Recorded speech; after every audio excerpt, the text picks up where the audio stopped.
¿Realmente has entendido la salvación? El error más grande a través de toda la historia es querer añadir obras. Querer decir, sí, eres salvo por gracia, somos salvos por fe, pero tienes que ser una buena persona. Bueno, es mucho mejor hacer obras buenas que malas, entiendo eso. Pero cuando se trata del asunto de la salvación, hay un solo camino y es a través de Jesucristo. Estás escuchando Aviva Nuestros Corazones con Nancy DeMoss Wolgemuth en la voz de Patricia de Saladín.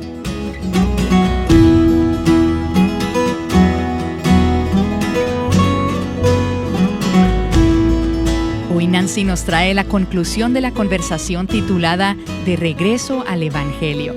Si te perdiste alguno de los episodios anteriores en esta serie, encuéntralo en nuestra aplicación llamada Aviva Nuestros Corazones o en nuestro sitio web avivanuestroscorazones.com.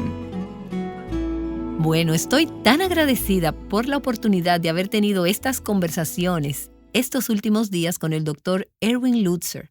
La verdad es que nuestra relación de amistad lleva mucho tiempo. Rebeca, la esposa del Dr. Lutzer, ha sido una compañera de oración y una amiga de mucho tiempo, siempre animándome, y estoy muy agradecida por sus oraciones y su aliento.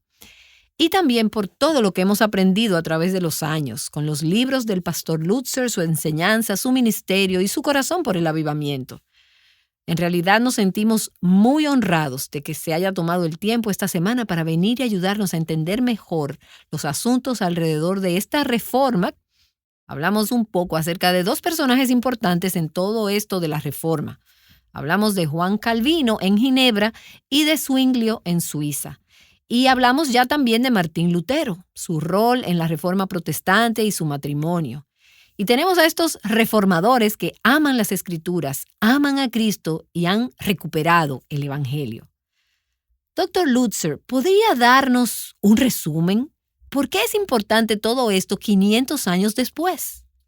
Hace 500 años, Martín Lutero clavó sus 95 tesis en la puerta de la iglesia de Wittenberg, Alemania. Las tesis estaban escritas en latín, con la intención de que solamente se debatieran entre los intelectuales. Fueron traducidas al alemán, ya que la imprenta de Gutenberg se había desarrollado el siglo anterior, y se difundieron por toda Alemania. Todos los alemanes la estaban leyendo, estaban de acuerdo con ellas. De pronto, como resultado de esto, Europa fue conmocionada. Por tanto, celebramos esa reforma. La celebramos no porque estemos de acuerdo con todo lo que Lutero dijo, no porque él fuera perfecto, ciertamente era un individuo con fallas, pero él sacó el evangelio puro al descubierto. Y creo que fue la más grande recuperación del evangelio puro desde los tiempos de los apóstoles. Él entendió que la salvación se nos ofrecía como un regalo gratuito de gracia dada a aquellos que creyeran. Eso lo liberó de sus luchas y ayudó a que más personas fueran liberadas de sus luchas, pero por supuesto, arraigado en las Escrituras. Y eso nos lleva a lo que nos referimos en uno de los programas anteriores como las 5 solas de la Reforma. 5 afirmaciones resumidas que creo capturan la esencia teológica de este movimiento. Sola significa solo o solamente. Y para beneficio de aquellos que no estén familiarizados con esto, ¿podríamos detenernos unos segundos en ello? La primera sola a la que acaba de hacer referencia es sola Escritura. Sola Escritura fue la base sobre la cual sucedió la reforma. Lutero tenía un gran respeto por la Biblia. Eso resultó en el hecho de que tradujera el Nuevo Testamento a un alemán que la gente realmente comprendiera. Hubo muchas traducciones donde había varios dialectos del alemán y Lutero, cuando llegó al Antiguo Testamento, recibió ayuda con eso. De hecho, iba a donde un carnicero porque lo que quería hacer era entender las diferentes partes del animal. ¿Cómo se llamaban aquellas partes? Porque estaba traduciendo Levítico. Quería ser exacto. Lo que él hizo fue darle la palabra de Dios a la gente. Eso impactó mi vida. Permíteme leer solamente un par de afirmaciones respecto a Lutero y lo que dijo acerca de la Escritura. La palabra de Dios es un escudo ardiente de más sustancia y más pureza que el oro, que al ser probada en el fuego no pierde nada de su sustancia en absoluto, sino resiste y vence toda la furia del calor más fiero. Incluso, aquel que cree la palabra de Dios vence todo y permanece eternamente a salvo en contra de toda desgracia, porque este escudo no teme a nada, ni al infierno ni al diablo. Cuando Lutero tradujo la Biblia, lo hizo con muchísima reverencia porque él creía, y así también nosotros, que estaba traduciendo la palabra de Dios. En uno de los programas anteriores cité a Lutero. Él dijo: yo no hice nada, yo solo estaba aquí en Wittenberg con Amstorff y dejamos que la palabra hiciera la obra. Pues sí, Lutero hizo muchísimo, pero al final del día es la palabra la que hace la obra. Y esa palabra, la palabra, confiada y reverenciada, creída y sobre la cual nos sostenemos, sobre todo consejo, autoridad, tradiciones de iglesia, historia, es la autoridad máxima. Mira, aquí hay un desafío para todos los padres que estén escuchando ahora mismo. ¿Quieres saber lo que puedes hacer por tus hijos? Piensa en las palabras de Lutero en la dieta de Worms. Lo que necesitamos en el mundo hoy son cientos de miles y millones de cristianos que digan: mi conciencia ha quedado cautiva por la palabra de Dios. ¿Cuánto amo esa expresión? Amén, así es. Necesitamos conciencias cautivas por la palabra de Dios y, como dijo Lutero, no lo haré, no puedo y no me retractaré. Estoy aquí de pie, no puedo hacer otra cosa. Así es. Y a propósito de esta sola y de eso que dice Dr. Lutzer, quiero que nuestras oyentes escuchen una breve porción de un sermón predicado por un pastor hispano que también ha enseñado sobre este tema. Este sermón, titulado Nuestra herencia reformada, primera parte, fue predicado por el pastor Sugel Michelén, y él estaba hablando acerca de sola escritura. Y hacia el final de su sermón habló sobre la importancia de esta sola para nosotros al día de hoy. Escuchemos. ¿Por qué debemos celebrar y atesorar el hecho de que el Señor haya guiado a los reformadores a volver a poner en alto el principio de sola escritura? Como decía al principio de este mensaje, hermanos, no es nuestra intención idolatrar a ningún hombre. Aquí no idolatramos a Lutero, aquí no idolatramos a Calvino, aquí no idolatramos a Ulrico Zwinglio, aquí no adoramos a ningún hombre. Pero lo cierto es que Dios en su providencia levantó a los reformadores en ese momento particular de la historia de la iglesia para que los creyentes de los últimos 5 siglos pudiéramos disfrutar de enormes privilegios que los creyentes de siglos anteriores ni pudieron soñar.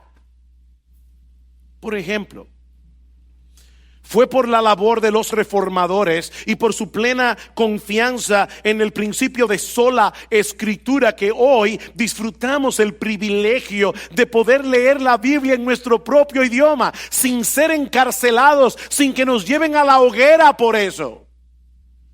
¡Qué privilegio! Hermanos, eso era algo impensable durante casi toda la Edad Media. Muchos creyentes fueron llevados a la muerte por el único delito de haber traducido la Biblia al idioma común o de haber tenido en sus manos una de esas traducciones de la Biblia. Casiodoro de Reina, el traductor de la versión en español de la Biblia que hoy se conoce como Reina Valera, se pasó 12 años huyendo por toda Europa con los manuscritos del Antiguo y del Nuevo Testamento para que el mundo de habla hispana tuviera el privilegio de poder leer la palabra de Dios en su propio idioma. Y luego Cipriano de Valera se pasó 20 años revisando lo que Casiodoro había hecho. Mis hermanos, nosotros debemos estar profundamente agradecidos a Dios por esos hombres. Debemos estar agradecidos a Dios por esos hombres que Él usó para permitirnos tener en nuestras manos un tesoro tan grande y al mismo tiempo honrar a Dios aprovechando al máximo ese tesoro. Mi hermano, lee tu Biblia. Lee tu Biblia, memoriza tu Biblia. Medita en tu Biblia y sobre todas las cosas procura obedecer la independencia del Espíritu Santo, porque es la voz de Dios hablándote a ti, es la voz del cielo hablándote a ti. Por otra parte, Es por el principio de sola escritura que hoy podemos adorar a Dios como iglesia cada semana de la manera como Él desea que lo hagamos y no conforme a tradiciones e imposiciones humanas. Uno de los lemas favoritos de los herederos de la Reforma es una frase latina que dice: Ecclesia reformata semper reformanda est. Algunos han traducido esa frase en español: la iglesia reformada siempre se está reformando. Pero la mejor traducción de esa frase es: la iglesia reformada siempre está siendo reformada por la palabra de Dios. Siempre está siendo reformada por la palabra de Dios. Recuerden, mis hermanos, que la iglesia solo puede avanzar volviendo hacia atrás. La iglesia solo puede avanzar, no con cosas nuevas. Dios no nos ha llamado a ser geniales. Dios no nos ha llamado a ser creativos. Dios nos ha llamado a pegarnos a su palabra. Debemos regresar, estar continuamente regresando al fundamento que Dios nos ha dejado en su palabra. Eso es lo que distingue a una iglesia reformada de una que no lo es. El compromiso de honrar las escrituras, apegándose al principio regulativo de la adoración. ¿Y eso qué es? La convicción de que nuestros servicios congregacionales en el día del Señor deben ser regulados únicamente por la Biblia. ¿Qué le dice Pablo a Timoteo? Timoteo, estas cosas te escribo, aunque tengo la esperanza de ir pronto a verte, para que si tardo sepas cómo debes conducirte en la casa de Dios, que es la iglesia del Dios viviente, columna y baluarte de la verdad. Timoteo, no te pongas a inventar en la iglesia, porque la iglesia no es tu casa, la iglesia no es la casa de los pastores, la iglesia no es la casa de los miembros, la iglesia es la casa de Dios, y en la casa de Dios se hace lo que Dios dice. ¿Por qué nosotros nos congregamos cada día del Señor? Porque Dios lo manda. ¿Y por qué hacemos en estos cultos lo que hacemos? Nada impresionante. Nos reunimos a cantar himnos, nos reunimos a orar, a ofrendar, a escuchar la palabra de Dios predicada. Es a eso que nos reunimos a celebrar la cena del Señor. ¿Saben por qué eso es lo que hacemos en la iglesia? Porque eso fue lo que Dios dijo que hiciéramos en su día. Por otra parte, íntimamente conectado con lo anterior, es por el principio de sola escritura enarbolado por los reformadores, que hoy nosotros disfrutamos del beneficio de la predicación de la palabra en nuestros servicios de adoración. ¿Ustedes sabían eso? Es tan normal y tan natural para nosotros que todos los domingos alguien viene, se para en este púlpito, abre la Biblia, explica un pasaje de las escrituras y en español, sin subtítulos. En español. Hermanos, cada vez que eso suceda, deberíamos darle gracias a Dios por los hombres y mujeres que dejaron un rastro de sangre a través de los siglos por mantener en alto el principio de sola escritura, porque eso no era así en los años anteriores a la Reforma. Pero cuando los reformadores volvieron a colocar la Biblia en su lugar, ¿saben qué pasó? Volvieron a colocar la predicación en su lugar.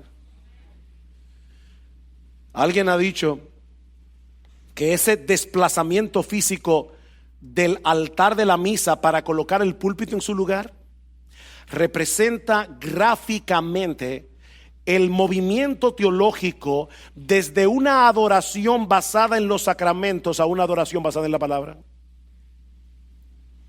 ¿Por qué este púlpito está aquí y no allá? Porque nosotros queremos que todo el que entre por estas puertas sepan que aquí la predicación de la palabra de Dios es central. Y lamentablemente, hermanos, esa no es la realidad de muchas iglesias evangélicas en el día de hoy. Hay muchas cosas que han desplazado o sustituido la predicación de la palabra. ¿Por qué? Porque han dejado caer a tierra el principio de sola escritura. Y es importante resaltar aquí que no son los líderes únicamente los que deben mantener en alto esa bandera. La iglesia no está compuesta únicamente de pastores. Son los miembros de la iglesia, mis hermanos, junto a sus líderes, los que deben defender y mantener a toda costa el principio de sola escritura. Mi amado hermano, mi amada hermana, déjame hacerte una pregunta. ¿Es la palabra de Dios la autoridad suprema de tu vida? De tal manera que tú puedes decir como Lutero en la dieta de Worms: mi conciencia es cautiva de la palabra de Dios. Nota que él no dijo, mi conciencia está convencida de que la Biblia es la palabra de Dios. No, eso no fue lo que él dijo. Lo que él dijo es que su conciencia estaba atada de tal manera a la autoridad de Dios en su palabra, que él prefería que Carlos V le cortara la cabeza antes que negar cualquier doctrina de las Escrituras. Nos pueden despojar de bienes, nombre, hogar, el cuerpo destruir, mas siempre ha de existir de Dios el reino eterno. Esta palabra del Señor que el mundo no apetece, por el Espíritu de Dios, para siempre permanece. Es la palabra de Dios. Es la palabra de Dios. Y yo te pregunto una vez más, mi hermano, ¿está tu conciencia atada a la Biblia de ese modo? Por encima de cualquier autoridad humana, por encima incluso de tus propias opiniones o de los movimientos y las inclinaciones de tu corazón. Mi hermano, es cada vez más evidente en tu vida la autoridad de las Escrituras en la relación con tu esposo, con tu esposa, en la relación con tus hijos, con tus padres, en tu trabajo, como miembro de una iglesia, en el uso de tu tiempo, en el uso de tus recursos, en el uso de tus dones, en el uso de tus talentos. Es evidente que Dios te gobierna por su palabra. Oh, mis amados hermanos, que el Señor nos ayude a cada uno de nosotros a atar nuestras conciencias a la palabra de Dios. Amén. Esta es una porción de un sermón predicado por el pastor Sugel Michelén titulado Nuestra herencia reformada, primera parte. Él nos exhortó a basar nuestras vidas en la verdad revelada de la palabra de Dios. Una convicción arraigada en la Escritura.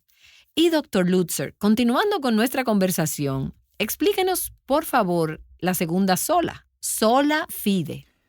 Con mucho gusto, Nancy. Sola fide es la fe solamente.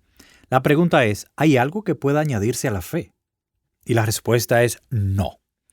Y la razón por la que tiene que ser la fe solamente es porque la justicia de Cristo y el regalo de la salvación tiene que ser un regalo, y por lo tanto solo puede ser recibido por fe. Todas nuestras obras están contaminadas con el pecado, por lo cual no podemos contribuir a la justicia de Dios. No podemos hacer nada para disminuirla. Lo único que podemos hacer es recibirla. Lutero dice que es como la tierra. Cuando llueve, todo lo que la tierra tiene que hacer es recibir la lluvia, no la causa, la recibe. Y esa es la fe. Pensemos en el ladrón en la cruz. Miró a Jesús y pensó para sí mismo: ¿sabes qué?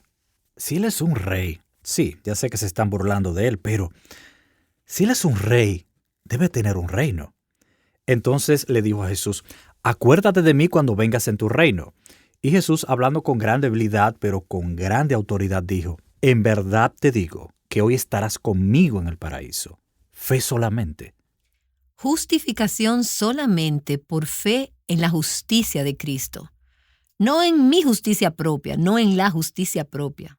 Es una justicia fuera de este mundo, ¿verdad? Y luego una tercera sola, que está estrechamente relacionada con esa. Solo por gracia. Sí, solo gracia, solamente por gracia. El favor inmerecido de Dios. Dios no tenía que salvarnos. Dios decidió salvarnos. A través de Jesucristo, Él bajó de los cielos para salvarnos, pero no era algo que nosotros merecíamos. No podíamos decirle a Dios: hey, me lo debes.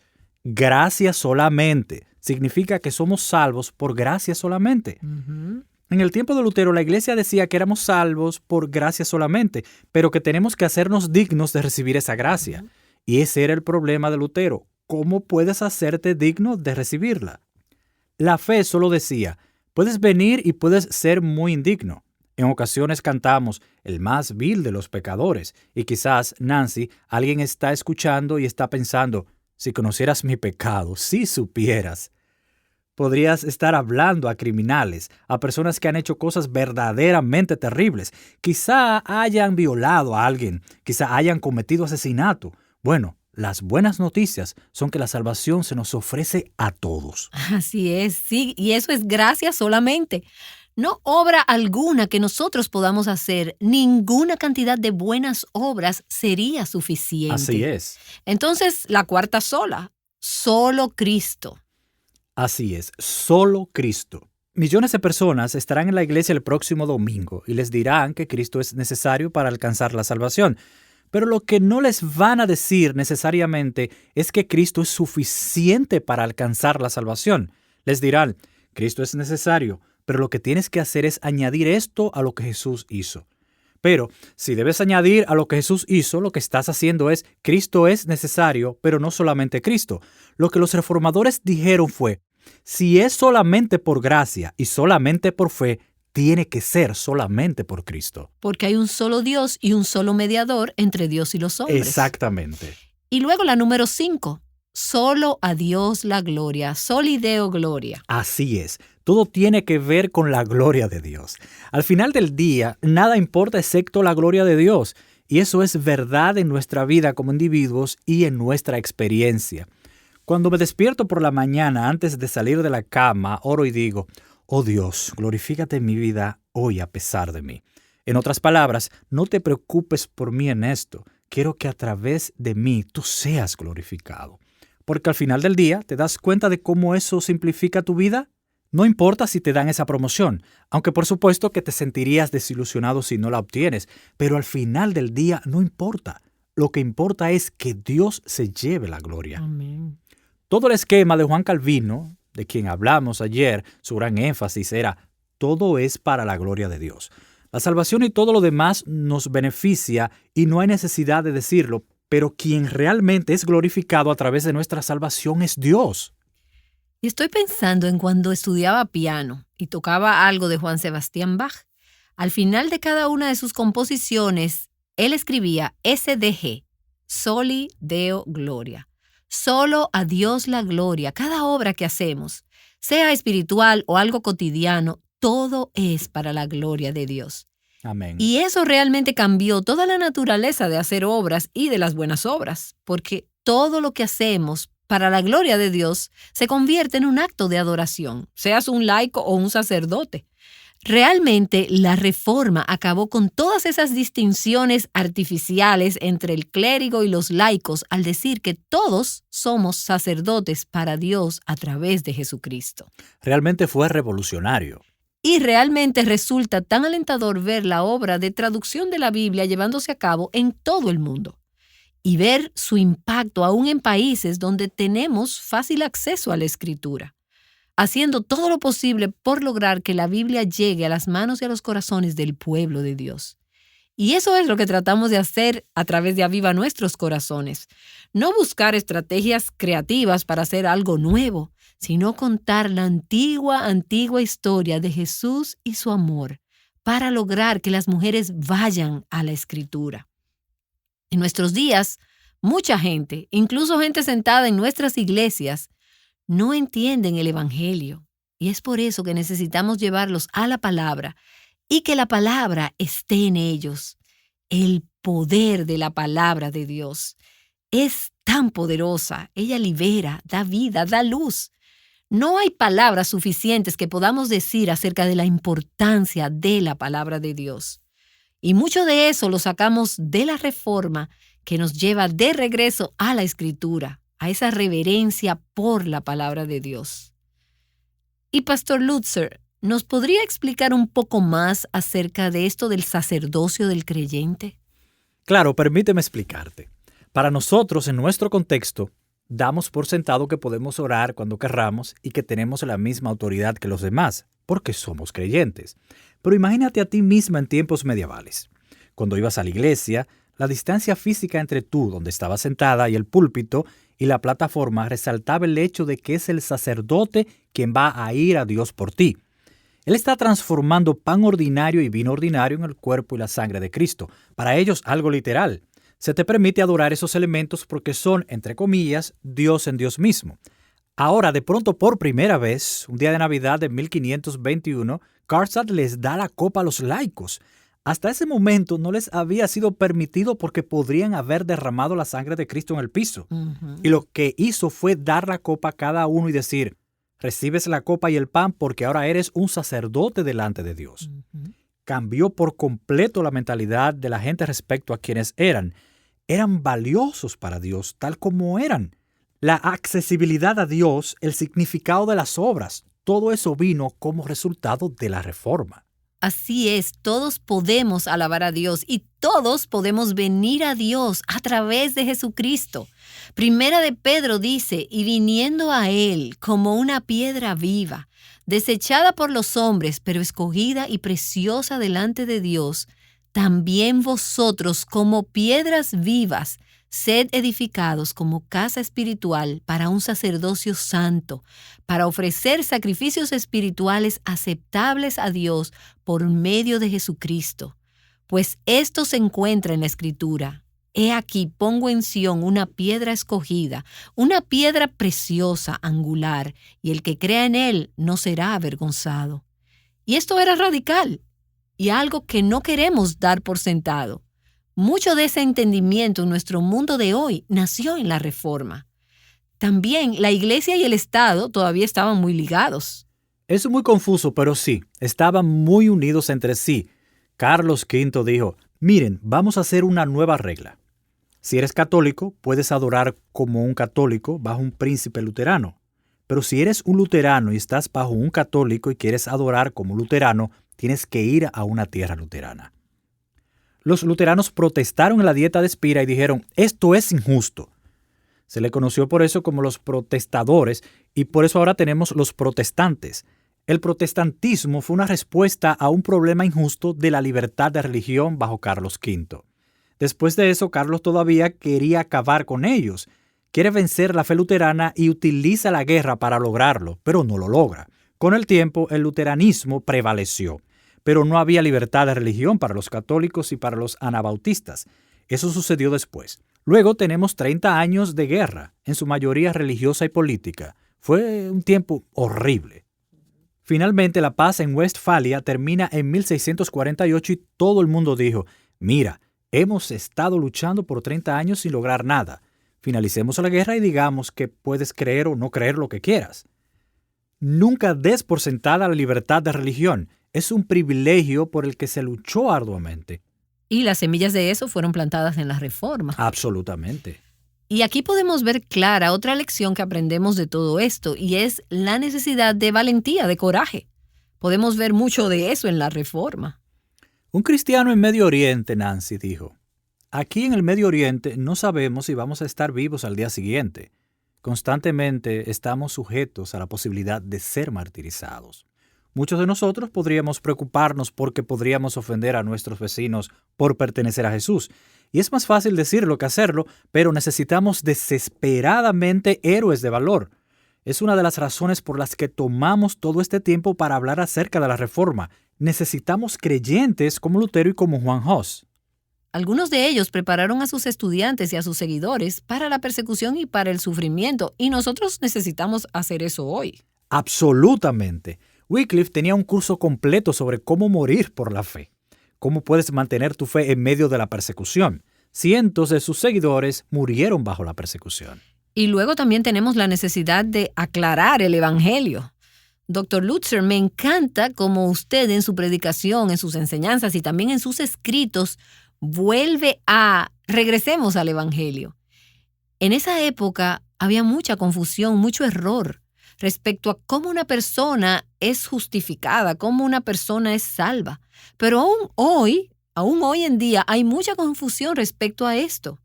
Y una de las lecciones que ha señalado de la Reforma es que necesitamos una continua aclaración de cómo una persona viene a cuentas con Dios, se pone a cuentas con Dios.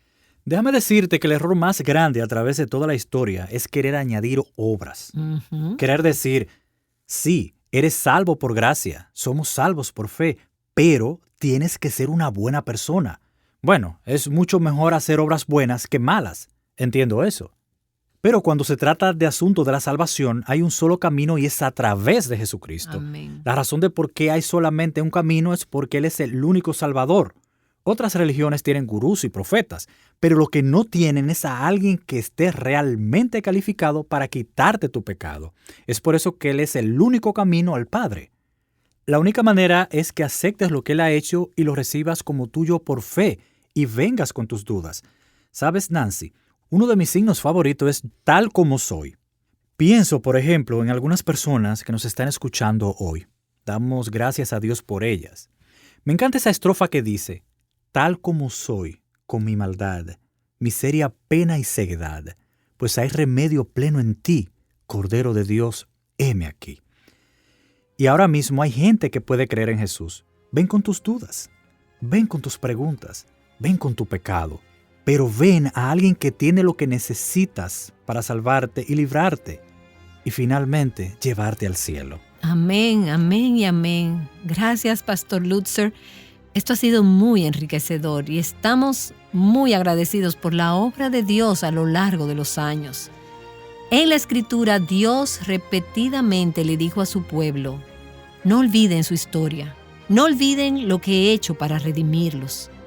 Cuando el pueblo de Dios olvida, o cuando olvida enseñar a sus hijos, entonces sus hijos finalmente se olvidan de Dios.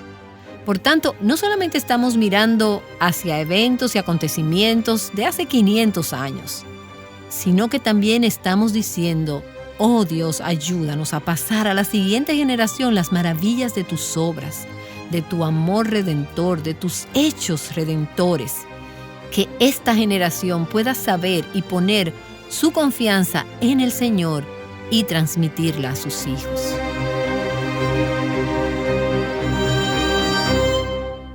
Gracias, Dr. Lutzer, por animarnos, desafiarnos y enseñarnos. ¿Podría por favor cerrar esta serie en memoria de la Reforma, dando gracias al Señor y encomendándole todo esto que hemos estado hablando en la medida que llega al corazón de aquellas que nos escuchan? Claro, Nancy. Y ahora mismo hay gente que puede creer en Jesús. Pueden orar con nosotros. Padre, te agradecemos tanto que Jesús murió siendo el Hijo de Dios. Él llevó nuestro pecado. Él expió el pecado de todos los que creerían en Él. Te pedimos que muchas de las que están escuchando este programa, sin importar su trasfondo, no importa cuál sea su afiliación religiosa, que en este momento puedan mirar al Salvador que puede realmente salvarlas. Te agradecemos hoy que somos salvos por fe y no por obras, porque sabemos que fracasamos todo el tiempo en nuestras obras, y te alabamos porque cuando te recibimos, haces que nazca en nosotros amor por ti. Te amamos, tan solo deseamos poder amarte más. Gracias, en el bendito nombre de Jesús oramos. Amén. Amén. Hemos estado escuchando la conclusión de una conversación entre Nancy DeMoss Wolgemuth y el Dr. Erwin Lutzer, titulada De regreso al Evangelio. Si esta ha sido de bendición para tu vida, compártela con más mujeres. Hazlo fácilmente a través de nuestra aplicación llamada Aviva Nuestros Corazones o de nuestro sitio web avivanuestroscorazones.com, y asegúrate de acompañarnos mañana para una nueva serie. Contemplando la belleza del Evangelio juntas, Aviva Nuestros Corazones es un ministerio de alcance de Revive Our Hearts.